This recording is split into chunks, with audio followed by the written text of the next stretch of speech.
We have a health alert for you this morning. A pilot study using nuclear medicine PET imaging is showing alarming results in reference to electronic cigarettes. It was published in the Journal of Nuclear Medicine, and we are joined by the expert who led the pilot study, Dr. Jacob Dubroff.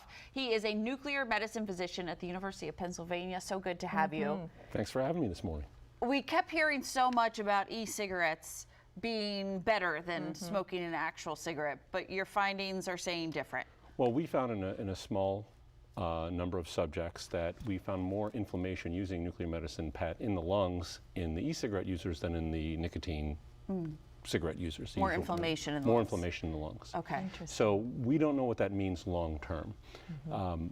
The harm that we know about for regular cigarettes, we know that's terrible from decades of research. I mean, our first Surgeon General report was in 1964, and they had the 50th report in 2014 highlighting all these new things we found out were bad with regular cigarettes. So e-cigarettes, vaping cigarettes, really the modern cigarette invented 2003, brought to Europe and United States 2006, and then really growing use since that time. So last 10 years, I'd say. Doesn't give us a lot of information of what that's going to mean long term. Yeah, decades from now, what that will turn into. What made you want to do the first study of this kind on e-cigarettes? So, good question. So I think for me was looking at what the youth behavior was a couple of years ago, and it's since exploded since that time. So we know that something like 15–16% of children being high school students, and even 500,000 we think middle schoolers. So 2.5 million high schoolers, 500,000 middle schoolers actually use tobacco regularly, use nicotine regularly, and 90% of them is vaping. So it's mostly vaping, and that number's been growing. Yeah. Which is alarming for us, because no one needs nicotine. Your body doesn't need nicotine, right? So why are we using nicotine? If you're 15, 16 years old. Right. I have two teen girls, and so I hear a lot about, and I have no idea whether they have or not. I'm sure everybody's tried something at some point, but I hear about it all the time happening at their school. But vaping and e-cigarettes are the same thing. Same behavior. Okay. Yeah. Just getting the terminology correct, because it's always changing. It's actually there's a surprising kind of spectrum of different ways to do it and different devices.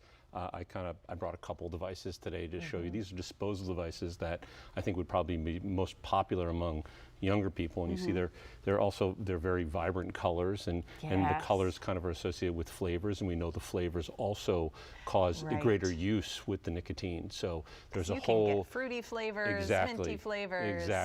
Right. So you probably look at the green and you associate the mint, or the pink or the purple you associate maybe grape or fruit or something like that. And we know that that kids and adults also use more and more when that flavor enhances the nicotine. Oh, I'm sure. I don't know if you'll answer this. What do you think it's going to do long term? I know you're focused on this study, but if you had to predict. I'll tell you what I don't want us to do. So a huge portion of my job is looking at using nuclear medicine PET to look at cancer scans.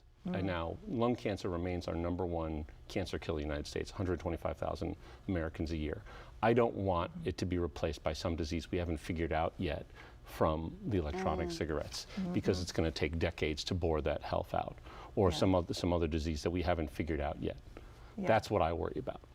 Something new coming down the pipe. Exactly. So when it comes to, because you think about with smoking, there's obvious signs when they're smoking, the smell, color of teeth, whatnot. So the vaping obviously is so much more attractive for that reason. I see people vaping in large crowds all the time, even indoors all the time. Right, and different municipalities have different rules about who's doing what.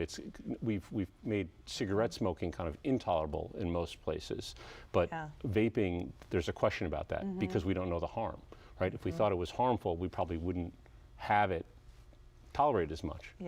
Even though we don't know exactly, I mean, seeing the inflammation in the lungs, so we know it's harmful now. Well, that's the trick, right? So my study did not measure harm, but when we think of something with more inflammation, harm is implied, right? There's no condition in medicine where it's like, oh, more inflammation is usually a good thing. Like, more inflammation is usually a bad thing. I would say you're here to tell us some bad news.